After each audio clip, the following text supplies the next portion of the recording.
அனுசரித்த சுவாமிகள் அவர்களின் 32ஆம் ஆண்டு குரு பூஜை வழிபாடு இன்று செவ்வனே நடைபெற்று கொண்டிருக்கிறது.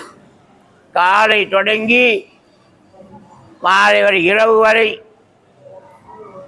காலையிலே திருநெறிய தமிழ் வேள்வி சுமார் 100 கடங்களிலே இறை மூர்த்தங்களை எழுந்தருளச் செய்து தக்க சிவாச்சாரியார்கள் அந்த பூசணைகளை மேற்கொண்டார்கள்.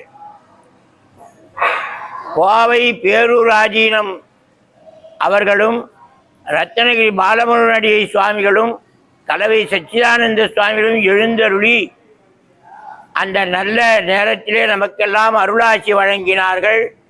குறிப்பாக கோவை பேரூராதீனம் அவர்களுக்கே உண்டான வகையில் மகா பூரணாகுதியும் மகா தீபாராதனையும் செய்து நமக்காக இறைவனிடத்திலே வேண்டுதல் விண்ணப்பங்களை செய்தார்கள். அதைத் தொடர்ந்து கலசங்கள் புறப்பட்டு ஞானவளாகத்தினை வலமாக வந்து மூலமூர்த்தமாக குழுவிட்டிருக்கின்ற சுவாமிகள் திருமேனிக்கு அபிஷேகங்கள் செய்து பின்னர் அலங்காரம் செய்து சுமார் 2 மணி அளவில் மகா தீபாராதனை நடைபெற்றது. காலையும் பகலுமாக சேர்ந்து சுமார் 5000 நபர்களுக்கு தென்னிந்திய செங்குந்த மகாஜன சங்கத்தார் அன்னம் பாலித்தார்கள். இந்த குரு வழிபாட்டினை சில காலமாக தென்னிந்திய செங்குந்த மகாஜன சங்க அன்பர்கள் மேற்கொண்டு வருகின்றார்கள்.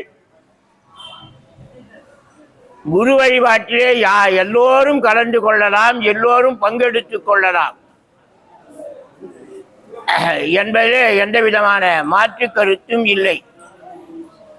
அப்படிப்பட்ட அவர்கள் வாழ்வாங்கு வாழ வேண்டும் என்று இந்த நல்ல நேரத்திலே குருவருளை சிந்தித்து பல ஊர்களிலிருந்து பல மெய்யன்பர்கள் தானாகவே இந்த காங்கேயநல்லூருக்கு வந்து வாரியார் சுவாமிகளின் குரு வழிபாட்டிலே கலந்து கொண்டு அவர்களுடைய குருவருளுக்கு பாத்திரமானார்கள்.